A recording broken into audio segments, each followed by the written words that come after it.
नमस्कार दोस्तों, स्वागत है आपका भाषा अध्ययन यूट्यूब चैनल पर। आज हम करने वाले हैं वर्णमाला, स्वर और स्वर के जो है वर्गीकरण हम आज करेंगे। स्वरों का वर्गीकरण कितने प्रकार से होता है, स्वर कौन कौन से होते हैं, स्वरों को जो है किस प्रकार वर्गीकृत किया जा सकता है। तो आज हमारा ये पहला वीडियो है ग्रामर का, और यकीन मानिए आपने इस तरह से नहीं पढ़ा होगा जिस तरह से आज आप पढ़ने वाले हैं। तो इसलिए अगर आप चैनल पर नए हैं तो चैनल को सब्सक्राइब कर लीजिएगा, वीडियो को लाइक कर दीजिएगा और बेल बटन ऑन कर लीजिएगा ताकि आने वाली वीडियोस के नोटिफिकेशन आपको मिलते रहे।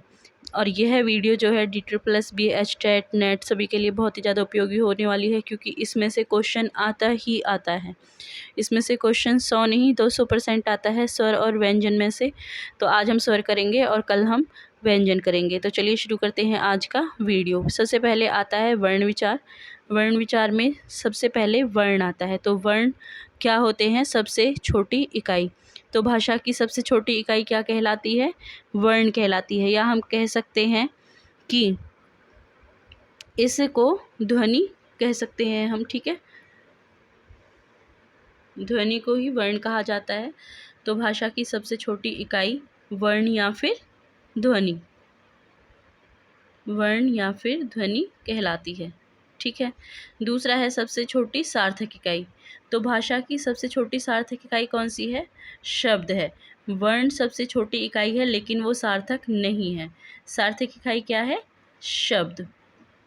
वर्ण के प्रकार कितने होते हैं? तो वर्ण के 2 प्रकार होते हैं। देखिए, मैं ज़्यादा एक्सप्लेन नहीं करूँगी, मैं सिर्फ आपको कुछ इस तरह से एक्सप्लेन करूँगी कि आपको बहुत ही शॉर्ट टाइम में जो है सब कुछ क्लियर हो जाए। तो वर्ण के प्रकार कितने होते हैं? 2 प्रकार होते हैं, स्वर और व्यंजन। स्वर कितने होते हैं? स्वर 11 होते हैं। और व्यंजन कितने होते हैं? व्यंजन 33 होते हैं, ठीक है।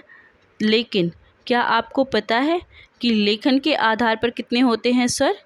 13 होते हैं। ये आप अपनी नोटबुक में नोट कर सकते हैं। लेखन के आधार पर कितने होते हैं? लेखन के आधार पर स्वर होते हैं 13, ठीक है। और वैसे कितने होते हैं? 11। लेकिन मात्रा के आधार पर अगर हम देखे जाएं तो कितने होते हैं स्वर? 10, ठीक है। क्या आपको इसके बारे में पता था कि लेखन के आधार पर स्वर 13 होते हैं, सामान्य 11, लेकिन अगर मात्रा देखी जाए तो 10 होते हैं, ठीक। आगे चलते हैं। अभी हम वर्ण के प्रकार कर रहे हैं, तो स्वर, व्यंजन और संयुक्त व्यंजन। संयुक्त व्यंजन कितने होते हैं? संयुक्त व्यंजन 4 होते हैं। इन्हें संयुक्त व्यंजन क्यों कहा जाता है? क्योंकि यह 2 वर्णों के योग से बने हैं। श किससे बना है? क से, ठीक है, और श से। तो ये हो जाता है श। त्र बना है, अगर त्र का हम देखे जाए तो तै से और र से, इस तरह से। और अगर ग का हम देखें तो ये ज और अण से।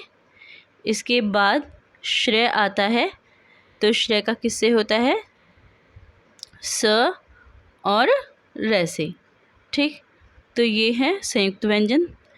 उसके बाद आता है अयोगवाह। अयोगवाह कितने होते हैं? 2 होते हैं, अंग और अह। तो इन्हें अयोगवाह क्यों कहा जाता है? क्योंकि इनका जो है ये बिना किसी योग के होते हैं, ना तो ये स्वर के साथ होते हैं ना तो ये व्यंजन के साथ होते हैं, ठीक है। तो इसलिए इन्हें अयोगवाह कहा जाता है। अयोगवाह जो शब्द होते हैं वो काउंट तो स्वर में होते हैं, लेकिन अगर उनकी प्रकृति देखी जाए तो व्यंजन की तरह स्वर की सहायता से बोले जाते हैं, तो इसीलिए इन्हें अयोगवाह कहा जाता है, ठीक है। आगे है आगत वर्ण या फिर द्विगुण व्यंजन। द्विगुण व्यंजन कौन से हैं? द्विगुण व्यंजन है ड और ढ, ठीक है। ड और ढ के 2 नाम हैं, ये भी आपको याद रखना है। आपसे आगत वर्ण करके भी पूछा जा सकता है और द्विगुण व्यंजन भी करके पूछा जा सकता है। तो इस तरह से अगर हम इनका योग करते हैं तो कितना योग होता है वर्णों का? कुल योग होता है 52। कितने होते हैं? कुल 52 होते हैं। आगे चलिए, अब हम आते हैं, ये मैं आपको बता चुकी हूँ, स्वर परंपरागत रूप से 13 और उच्चारण के रूप में 10 होते हैं, ठीक है। अब हम चलते हैं स्वरों के वर्गीकरण के आधार पर।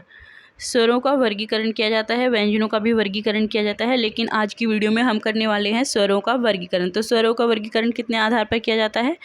5 आधार पर किया जाता है। पहला होता है मात्रा के आधार पर, यानी कि उच्चारण काल के आधार पर। दूसरा होता है जीव के प्रयोग के आधार पर, मतलब जीव का कौन सा भाग जो है आप प्रयोग कर रहे हो। तीसरा होता है होठों की स्थिति के आधार पर। और चौथा होता है मुंह से निकलने वाली हवा, ठीक है, नाक व मुंह से निकलने वाली हवा के आधार पर। और पांचवा होता है घोषत्व के आधार पर, ठीक है। तो आज ये 5 हम करने वाले हैं और यही आपका जो है सारे स्वर कंप्लीट हो जाएंगे। तो सबसे पहले देखिए जीव के आधार पर। जीव के आधार पर भी इसे 2 भागों में बांटा जाता है। पहला होता है जीव के प्रयोग के आधार पर, अगर हम लगाए तो पहला होता है जीव के भाग के आधार पर, ठीक है। पहला होता है जीव के भाग के आधार पर और दूसरा होता है प्रयोग के आधार पर। जीव के भाग के आधार पर देखेंगे हम, तो देखिए जीव के भाग के आधार पर कैसे करेंगे। पहला होता है अग्र, दूसरा होता है मध्य और तीसरा है पक्ष, ठीक है। जीव के अग्र भाग का जब प्रयोग किया जाता है तो वो होता है अग्र स्वर, ठीक। तो अग्र स्वर कौन कौन से है? ई ए। दूसरा होता है मध्य स्वर। मध्य स्वर ए है हमारा। अगर आप बोल के देखें तो आपको पता चलेगा कि जीव के जो मध्य भाग है उस पर ज़्यादा प्रेशर आता है जब हम अ बोलते हैं। तीसरा है पक्ष स्वर, जिसमें जीव का पीछे का भाग, ठीक है, प्रयोग किया जाता है, तो उसको बोलते हैं हम पक्ष स्वर। और अब आप ये बोल के देखिए ऊ ओ औ। देखिए जब हम इन्हें बोलते हैं तो अगर हमारा शुद्ध उच्चारण होता है तो हमें इतनी परेशानी नहीं होती, लेकिन हिंदी की सबसे बड़ी विडंबना यही है कि बच्चे हिंदी को सरल समझते हैं लेकिन उनका उच्चारण भी उचित रूप से नहीं कर पाते, जिसके कारण उन्हें जो है प्रश्नों को हल करने में परेशानी होती है। दूसरा है जीभ के उठने के आधार पर।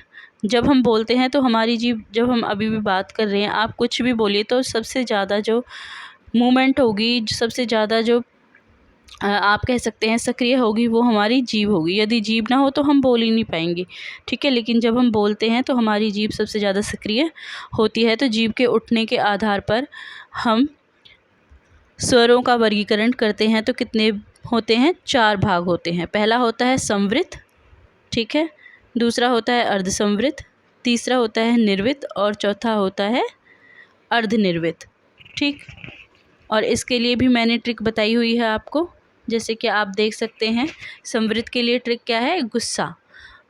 संवृत गुस्सा, तो जब हम गुस्सा होते हैं तो हम क्या करते हैं? हम चिल्लाते हैं, ठीक। और जब हम चिल्लाते हैं तो क्या साउंड निकलता है हमारा? कौन सी आवाज़ें निकलती है? ईयू निकलता है ना। मतलब किसी चीज़ को जब हम देखते हैं और हमें अच्छी नहीं लगती तो हमें गुस्सा आता है तो हम क्या करते हैं? ईयू ऐसे बोलते हैं ना। तो इस तरह से आप याद कर सकते हैं। अर्धसंवृत, अर्धसंवृत के लिए क्या कर सकते हो आप? ओए अर्ध, ओए अर्ध। तो ओए में जो है ए और ओ दोनों आ जाते हैं। उसके बाद आता है अर्धसंवृत। अर्धसंवृत जैसा कि आपको दिख रहा है। अर्धविवृत अर्धविवृत मतलब अ ए ओ औ, और अंतिम है निवृत्त या फिर विवृत। और वो क्या होता है? आ स्वर जो होता है वो विवृत या निवृत्त होता है। देखिए इसमें से एक क्वेश्चन ज़रूर बनेगा, तो इसलिए जितना हो सके इसको बार बार रिवाइज़ कीजिए, ठीक है, ताकि आपका 1 नंबर कहीं भी ना जाए। तीसरा होता है होठ की स्थिति के आधार पर। जब हम बोलते हैं तो हमारे होठों की स्थिति बदलती रहती है, तो उसके आधार पर भी स्वरों का वर्गीकरण किया जाता है। तो होठों की स्थिति के आधार पर स्वरों का वर्गीकरण कितने प्रकार का होता है? 2 प्रकार का होता है। एक होता है अवृतमुखी, एक होता है वृत्तमुखी। अवृतमुखी क्या होता है? जिन स्वरों के उच्चारण में होंठ अवृत यानी कि गोलाकार नहीं होते, ठीक है, उन्हें क्या बोला जाता है? अवृतमुखी बोला जाता है। और अवृतमुखी कौन से होते हैं? ए, आ, ई, ए। और इसे अगर हम ट्रिक के साथ लगाएं तो क्या बनता है? आइए अवृत, ठीक। दूसरा है वृत्तमुखी, जिसमें होंठ गोलाकार होते हैं। ऊ, ओ और औ। तो ये है हमारे वृत्तमुखी। जब आप इन स्वरों को बोलने की कोशिश करेंगे तब आपको होठों की स्थिति का जो है ज्ञान होगा और आपको पता चलेगा कि किस तरह से हमारे जो है होठ अपनी स्थिति बदल रहे हैं। चौथा है हवा व नाक से मुंह से निकलने के आधार पर। नाक व मुंह से हवा के निकलने के आधार पर, देखिए मिसप्रिंट हो गया है। नाक व मुंह से हवा के निकलने के आधार पर कितने प्रकार के होते हैं स्वर? 2 प्रकार के होते हैं। एक होता है निर्नुनासिक यानी कि मौखिक स्वर और दूसरा होता है अनुनासिक। तो निर्नुनासिक कौन से होते हैं? जिसमें हवा केवल मुंह से निकलती है। ठीक है, तो ए आ ई जो है वह निर्नुनासिक होते हैं, निर्नुनासिक होते हैं। और इसकी ट्रिक है आई, आई। ठीक है, निर्नुनासिक की क्या है? आई। और दूसरा है अनुनासिक। अनुनासिक क्या होते हैं? जिनके उच्चारण में हवा नाक से और मुंह से दोनों से निकलती है। और ये कौन से हैं? अंग, अहा, ई मतलब जो बिंदु है, आपको पता है अनुस्वार और विसर्ग होते हैं, तो इसमें अनुस्वार होता है। ठीक है, और यह जो है अनुनासिक स्वर कहलाते हैं।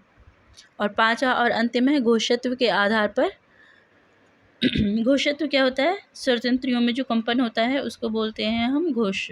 ठीक है, तो स्वतंत्र में ध्वनि का जो कंपन होता है जब हम स्वर बोलते हैं, तो उसके आधार पर अगर हम स्वरों का वर्गीकरण करें तो सारे स्वर जो हैं सघोष है। लेकिन व्यंजनों में ऐसा नहीं है। अगर घोषत्व के आधार पर व्यंजनों का वर्गीकरण किया जाए तो उसमें वो 2 प्रकार हो जाते हैं, सघोष और अघोष। लेकिन उन्हें हम अगली वीडियो में करेंगे। तो ये थे स्वरों का वर्गीकरण। तो आपको क्या क्या याद रखना है? स्वरों का वर्गीकरण कितने आधार पर होता है? 5 आधार पर होता है। पहला होता है मात्रा या उच्चारण के आधार पर, दूसरा होता है जीभ के प्रयोग के आधार पर, और जीभ के प्रयोग के आधार पर भी पहला होता है जीभ के भाग के आधार पर, और दूसरा होता है जीभ के उठने के आधार पर। इसके बाद तीसरा होता है होठ की स्थिति के आधार पर, चौथा होता है आपका हवा जब नाक या मुंह से निकलती है तो उसके आधार पर, और पांचवा होता है घोषत्व के आधार पर। तो ये थे स्वर के वर्गीकरण, और इसमें से एक क्वेश्चन जरूर बनता है, तो वीडियो को अच्छे से देखिएगा और 1-2 बार और रिपीट मोड पे करके देखिएगा, ताकि जो है आपका क्लियर हो जाए और आपका 1 नंबर कहीं भी ना जाए। तो वीडियो अगर अच्छी लगी है तो वीडियो को लाइक, चैनल को सब्सक्राइब जरूर करें और अपने दोस्तों के साथ भी शेयर करना ना भूलें।